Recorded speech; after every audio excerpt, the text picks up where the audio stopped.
ಎಟಿಜಿ ನ್ಯೂಸ್ಗೆ ಸ್ವಾಗತ. ಬೆಳಗಾವಿ ರಾಮದುರ್ಗ ತಾಲೂಕು ಸೇರಿ ಬೆಳಗಾವಿ ಜಿಲ್ಲೆಯ ಎಲ್ಲ 15 ತಾಲೂಕುಗಳಲ್ಲಿ ಟ್ರ್ಯಾಕ್ಟರ್ ಚಾಲಕರು ಟೇಪ್ನಲ್ಲಿ ಜೋರಾದ ಸೌಂಡ್ ಇಟ್ಟು ಹಾಡುಗಳನ್ನು ಹಾಕೋದ್ರಿಂದ ಸಾರ್ವಜನಿಕರ ಆರೋಗ್ಯದ ಮೇಲೆ ದುಷ್ಪರಿಣಾಮ ಬೀರ್ತಾ ಇದೆ ಅಂತ ಶ್ರೀನಿವಾಸ್ ಗೌಡ ಪಾಟೀಲ ಆಕ್ರೋಶ ವ್ಯಕ್ತಪಡಿಸಿದರು. ಸಾರ್ವಜನಿಕ ಸ್ಥಳದಲ್ಲಿ ವಾಹನಗಳಲ್ಲಿ ಜೋರಾದ ಸೌಂಡಿನಲ್ಲಿ ಹಾಡುಗಳನ್ನು ಹಾಕುವಂತಹ ಚಾಲಕರ ವಿರುದ್ಧ ಕಠಿಣ ಕ್ರಮ ಜರುಗಿಸಲು ಆಗ್ರಹಿಸಿ ಸಾಮಾಜಿಕ ಹೋರಾಟಗಾರ ಶ್ರೀನಿವಾಸ್ ಗೌಡ ಪಾಟೀಲ್ ಅವರು ಇದೇ ಡಿಸೆಂಬರ್ 23ರಿಂದ ಪಟ್ಟಣದ ತಹಸೀಲ್ದಾರ್ ಕಚೇರಿ ಪಕ್ಕದಲ್ಲಿ ಇರುವ ಎಆರ್ಟಿಒ ಕಚೇರಿ ಮುಂದೆ ಅನಿರ್ದಿಷ್ಟಾವಧಿ ಅಹೋರಾತ್ರಿ ಉಪವಾಸ ಸತ್ಯಾಗ್ರಹವನ್ನು ಆರಂಭಿಸಿದ್ದಾರೆ. ಈ ಕುರಿತು ಮಾಧ್ಯಮದವರೊಂದಿಗೆ ಮಾತನಾಡಿದ ಅವರು, ಇತ್ತೀಚೆಗೆ ಬೆಳಗಾವಿ ಜಿಲ್ಲೆಯ ರಾಮದುರ್ಗ ಸೇರಿ ಎಲ್ಲ ತಾಲೂಕುಗಳಲ್ಲಿ ಟ್ರ್ಯಾಕ್ಟರ್ ಚಾಲಕರು ರಸ್ತೆಯಲ್ಲಿ ಸಾರ್ವಜನಿಕ ಸ್ಥಳದಲ್ಲಿ ಜೋರಾದ ಸೌಂಡಿನಲ್ಲಿ ಹಾಡು ಹಾಕಿ ಸಾರ್ವಜನಿಕರಿಗೆ ನೀಡುತ್ತಾ ಇರುವ ತೊಂದರೆಗಳು ಮಿತಿ ನೀಡುತ್ತಾ ಇದೆ. ಕಾನೂನು ಬಾಹಿರವಾಗಿ ಅಳವಡಿಸಿರುವ ಟ್ರ್ಯಾಕ್ಟರ್ ವಾಹನಗಳಲ್ಲಿ ದೊಡ್ಡ ದೊಡ್ಡ ಧ್ವನಿ ವರ್ಧಕಗಳ ಶಬ್ದ ಮಾಲಿನ್ಯದಿಂದ ಸಾರ್ವಜನಿಕರ ಆರೋಗ್ಯದ ಮೇಲೆ ದುಷ್ಪರಿಣಾಮ ಬೀರಿ ಸಾರ್ವಜನಿಕ ಸ್ಥಳದಲ್ಲಿ ಶಾಂತಿ ಭಂಗ ಹೆಚ್ಚಾಗ್ತಾ ಇದೆ. ಇದರ ಜೊತೆಗೆ ರಸ್ತೆ ಪಕ್ಕಗಳಲ್ಲಿ ಇರುವಂತಹ ಶಾಲಾ ಕಾಲೇಜು ಆಸ್ಪತ್ರೆಗಳು ಇರೋದ್ರಿಂದ ಈ ಟ್ರ್ಯಾಕ್ಟರ್ ಚಾಲಕರ ಧ್ವನಿ ವರ್ಧಕಗಳ ಶಬ್ದ ಮಾಲಿನ್ಯದಿಂದ ವಿದ್ಯಾರ್ಥಿಗಳ ವಿದ್ಯಾಭ್ಯಾಸದಲ್ಲಿ ಮತ್ತು ಆಸ್ಪತ್ರೆಯಲ್ಲಿ ಇರುವಂತಹ ರೋಗಿಗಳಿಗೆ ತೊಂದರೆಯಾಗ್ತಾ ಇದೆ. ಚಿಕ್ಕ ಮಕ್ಕಳು, ಮಹಿಳೆಯರು, ಗರ್ಭಿಣಿಯರು, ವೃದ್ಧರು ರಸ್ತೆಯಲ್ಲಿ ಅಲೆದಾಡುವುದೇ ಕಷ್ಟವಾಗಿದೆ.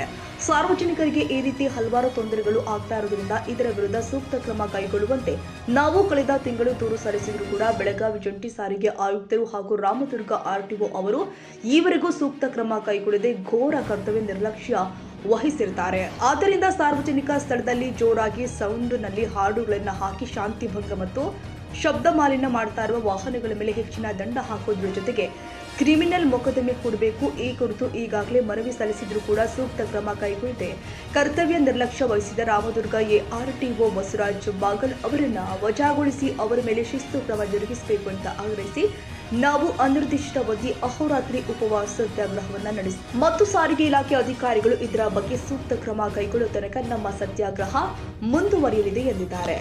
ಏನು ಲೋಪ ದೋಷ ಆಗ್ಯಾವ ಅಂತೇಳಿ ನೀವು ಸತ್ಯಾಗ್ರಹ ಕೂತ್ರಿ ಸರ್? ಇದು ಬೆಳಗಾವಿ ಜಿಲ್ಲಾದ್ಯಂತ 15 ತಾಲೂಕು ವ್ಯಾಪ್ತಿಯಲ್ಲಿ 6 RTO ಕಚೇರಿಗಳು ಬರ್ತಾವೆ. ಇವ್ರ ವ್ಯಾಪ್ತಿ ಒಳಗೆ ಕಾನೂನು ಬಾಹಿರವಾಗಿ ಟ್ರ್ಯಾಕ್ಟರ್ಗಳಲ್ಲಿ ಇತರೆ ವಾಹನಗಳಲ್ಲಿ ಧ್ವನಿವರ್ಧಕಗಳನ್ನು ಅಳವಡಿಸಿದ್ದಾರೆ. ಅದು ಶಬ್ದ ಮಾಲಿನ್ಯ ಅಡಿ ಒಳಗೆ ಬರ್ತದೆ. ಈ ARTO ಅಧಿಕಾರಿಗಳು ಈಗಾಗಲೇ ಇವನ್ನ ತೆರವುಗೊಳಿಸೋ ಕ್ರಮ ಕೈಗೊಳ್ಳಬೇಕಾಗಿತ್ತು. ಅದು ಕೂಡಿಸ್ಲಿಕ್ಕೆ ಅನುಮತಿನೇ ಇಲ್ಲ. ಯಾಕಂದರೆ ಶಬ್ದ ಮಾಲಿನ್ಯ ನಿಯಮಗಳು 2000 ಪ್ರಕಾರ ಅನುಮತಿ ಇಲ್ಲದ ಯಾವುದೇ ಧ್ವನಿವರ್ಧಕಗಳನ್ನು ಹಚ್ಚೋ ಹಾಗಿಲ್ಲ. ಸುಪ್ರೀಂ ಕೋರ್ಟ್ ಆದೇಶ ಕೂಡ ಇದೆ, ಮೋಟರ್ ವಾಹನಗಳ ಕಾಯ್ದೆ ಕೂಡ ಇದೆ.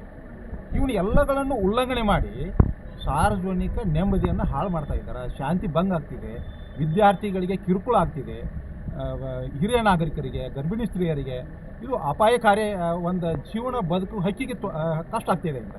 ಅದಕ್ಕೆ ಇವನು ತಕ್ಷಣ ಎಲ್ಲ ಕ್ರಮಗೊಳಿಸಬೇಕಾಗಿತ್ತು. ಆದರೆ ಇಲ್ಲಿವರೆಗೂ RTO ಮತ್ತು ARTO ಅಧಿಕಾರಿಗಳು ಬೆಳಗಾವಿ ಜಿಲ್ಲೆಯಾದ್ಯಂತ ಯಾವುದೇ ಕ್ರಮ ಇಲ್ಲಿವರೆಗೆ ತಗೊಂಡಿಲ್ಲ ಇವರು. ಮತ್ತು ಇವು ಈಗಾಗಲೇ ಪರಿಸರ ರಕ್ಷಣಾ ಕಾಯ್ದೆ ಅನ್ವಯ ಸುಮಾರು 1 ಲಕ್ಷ ರೂಪಾಯಿವರೆಗೂ ದಂಡ ವಿಧಿಸಕ್ಕೆ ಇದೆ. ಇವರಿಗೆ 5 ವರ್ಷ ಜೈಲು ಶಿಕ್ಷೆ ಇದೆ. ಇವು ಎಲ್ಲ ಕ್ರಮ ಆದರೂ ಕೂಡ ಭಯದಿಂದ ಇವನು ಅಪರಾಧಗಳು ಆಗೋದಿಲ್ಲ. ಅದಕ್ಕೆ ಇವ್ರು ಇಲ್ಲಿವರೆಗೂ ಇವನು ಬ್ಲ್ಯಾಕ್ ಮೇಲ್ ಮಾಡಿದ್ದಾರೆ ಇವನು ಸೆಕ್ಷನ್ಗಳನ್ನು RTO ಅಧಿಕಾರಿಗಳು. ಹೀಗಾಗಿ ಅಪರಾಧಗಳು ಹೆಚ್ಚಾಗ್ತಾವೆ, ಧ್ವನಿವರ್ಧಕಗಳು ನಿಷೇಧ ಆಗ್ತಾ ಇಲ್ಲ, ಶಬ್ದ ಮಾಲಿನ್ಯ ಕಡಿಮೆ ಆಗ್ತಾ ಇಲ್ಲ. ಅದಕ್ಕೆ ಈ ಏನು ಕರ್ತವ್ಯ ಲೋಪಿಸಿದಂಥ ಈ ಭ್ರಷ್ಟ RTO ಅಧಿಕಾರಿಗಳನ್ನು ಸಸ್ಪೆಂಡ್ ಮಾಡಬೇಕು.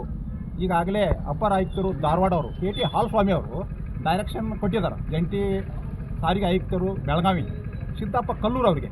ಈ ಸಿದ್ದಪ್ಪ ಕಲ್ಲೂರು ಅವರು ತಕ್ಷಣ ಅಲ್ಲಿ ಏನೈತಿ ರಾಮದುರ್ಗ ARTO ಕಚೇರಿ ಭೇಟಿ ಕೊಟ್ಟು ಕ್ರಮ ಕೈಗೊಳ್ಳಬೇಕಾಗಿ ವರದಿ ಕೊಡಬೇಕಂತ ಆದೇಶ ಮಾಡಿದ್ದಾರೆ. ಆದ್ರೆ ಜಂಟಿ ಸಾರಿಗೆ ಆಯುಕ್ತರು ಸಿದ್ದಪ್ಪ ಕಲ್ಲೂರು ಅವರು ಇಲ್ಲಿವರೆಗೂ ಯಾವುದೇ ಕ್ರಮ ಕೈಗೊಳ್ಳಲಾರ್ದ ಈ ಭ್ರಷ್ಟ RTO ಅಧಿಕಾರಿ ರಾಮದುರ್ಗ ಅವರು ರಕ್ಷಣೆ ಮಾಡಿದ್ದಾರೆ ಅಂತೇಳಿ ಇದರಾಗಿಂತ ಸ್ಪಷ್ಟ ಆಗತ್ತೈತಿ. ಶಾಮೀಲಾಗಿದ್ದಾರೆ. ಯಾಕಂತಂದ್ರೆ 2 ತಿಂಗಳು ಆದರೂ ಕೂಡ ಇಲ್ಲಿವರೆಗೆ ಕ್ರಮ ಕೈಗೊಂಡಿಲ್ಲ ಇವರು. ನಾವು ಉಪವಾಸ ಕುಂತಿದ್ದೀವಿ, ಬೀದಿ ಒಳಗೆ ಕುಂಡ್ರಂಗೆ ಮಾಡಿದ್ದಾರೆ ನಾವು ಸಾರ್ವಜನಿಕರನ್ನ. ಇವರು ಸರ್ಕಾರ ಸಂಬಳ ಕೊಟ್ಟು ಕೆಲಸ ಮಾಡೋಕೆ ಹಚ್ಚಿದೆ ಇವ್ರನ್ನ. ಇವರ ಕಾನೂನು ಉಲ್ಲಂಘನೆ ಮಾಡಿದ್ದಾರೆ. ಇದು ಸರ್ಕಾರಿ ಕಚೇರಿ ಇದೆ, ಕಾನೂನನ್ನೇ ನಡ್ಕೋಬೇಕಾಗಿತ್ತು. ಯಾಕಂದರೆ ಇಡೀ ರಾಮದುರ್ಗ ತಾಲೂಕಾದ್ಯಂತ ಅಷ್ಟೇ ಅಲ್ಲದೆ ಇಡೀ ಬೆಳಗಾವಿ ಜಿಲ್ಲಾದ್ಯಂತ ಶಿಕ್ಷಣ ಇಲಾಖೆಗೆ ಭಾಳ ಒಂದು ಸವಾಲಾಗಿದೆ. ಇದು ಮಕ್ಕಳಿಗೆ ಶಿಕ್ಷಣ ಕೊಡಬೇಕಾದ್ರೆ ಏಕಾಗ್ರತೆಗೆ ಭಂಗ ಆಗ್ತಾ ಇದೆ. ಅದಕ್ಕೆ ಇವರು ಎಲ್ಲರನ್ನು ಕರ್ತವ್ಯ ಲೋಪಿಸಿದವ್ರನ್ನ ಶಿಸ್ತು ಕ್ರಮ ಆಗಬೇಕು. ರಾಮದುರ್ಗ ಅವ್ರನ್ನ ಸಸ್ಪೆಂಡ್ ಮಾಡಲೇಬೇಕು. ಸಾರಿಗೆ ಮಂತ್ರಿಗೆ ಏನು ಹೇಳಕ್ಕೆ ಇಷ್ಟಪಡ್ತೀರಿ? ಈಗ ನೆಕ್ಸ್ಟ್ ಸಾರಿಗೆ ಮಂತ್ರಿ ಅವರಿಗೆ ಅಂತಂದ್ರೆ ರಾಜ್ಯಾದ್ಯಂತ ನಾವು ಇದ್ರ ಬಗ್ಗೆ ಗಂಭೀರವಾಗಿ ಪರಿಗಣಿಸಿದ್ವಿ ಎಲ್ಲ ರಾಜ್ಯದ ಹೋರಾಟಗಾರರು. ಇದು ಸಾರ್ವಜನಿಕ ಹಿತಾಸಕ್ತಿ PIL ಹಾಕಬೇಕಂತ ನಾವು ಈಗಾಗಲೇ ಯೋಚನೆ ಮಾಡಿದೆವು. ಇಡೀ ಸರ್ಕಾರದ ವಿರುದ್ಧ ರಾಜ್ಯಾದ್ಯಂತ ತಕ್ಷಣ ಶಬ್ದ ಮಾಲಿನ್ಯ ಹೊರಸುವಂಥ ಟ್ರ್ಯಾಕ್ಟರ್ಗಳಲ್ಲಿ ಅಳವಡಿಸಿದಂಥದ್ದು ತೆರವುಗೊಳಿಸಬೇಕು. ಸಾರಿಗೆ ಮಂತ್ರಿಯರು ಈಗಿಂದ ಈಗ ಇದನ್ನು ರಾಜ್ಯವ್ಯಾಪ್ತಿ ಕಿತ್ತು ಹಾಕಬೇಕು. ಒಂದು ವೇಳೆ ಇದನ್ನು ಎಲ್ಲರೂ ವಿಳಂಬಿಸಿದ್ರೆ ನಾವು ಹೈಕೋರ್ಟಿಗೆ ಸಾರ್ವಜನಿಕ ಹಿತಾಸಕ್ತಿ ಸಲ್ಲಿಸ್ತೀವಿ ಮತ್ತು ಜಿಲ್ಲಾದ್ಯಂತನೂ ಹೋರಾಟ ಮಾಡ್ತೀವಿ ಅಂತ ನಾನು ಹೇಳ್ತೀನಿ.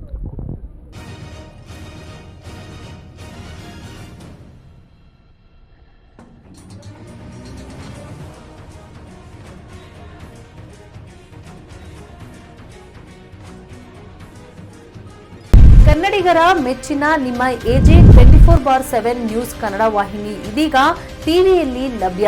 ಒಂದು ವೇಳೆ ನೋಟಿಸ್ ಕೊಟ್ಟಿದ್ರೆ ವಾಪಸ್ ತಗೋತೀವಿ. ಇವತ್ತು ವಕ್ಫ್ ಪ್ರಾಪರ್ಟಿ ಅಂತೇಳಿ ಬರ್ತದೆ ಅಂತ ಹೇಳಿದ್ರೆ ರೈತರ ಬೀದಿಗೆ ಬಂದ್ರೆ ಏನು ಮಾಡಬೇಕಾಗತ್ತೆ? ಯಾರು ವೋಟ್ ಹಾಕಲಿಲ್ಲ ಅಂದ್ರೆ ಗ್ಯಾರಂಟಿನೆಲ್ಲ ಸ್ಟಾಪ್ ಮಾಡ್ಬಿಡ್ತೀವಿ.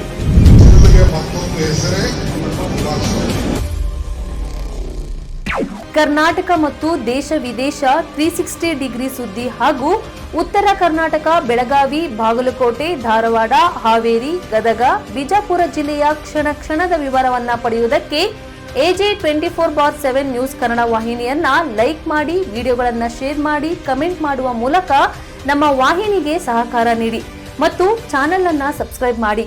ಧನ್ಯವಾದಗಳು.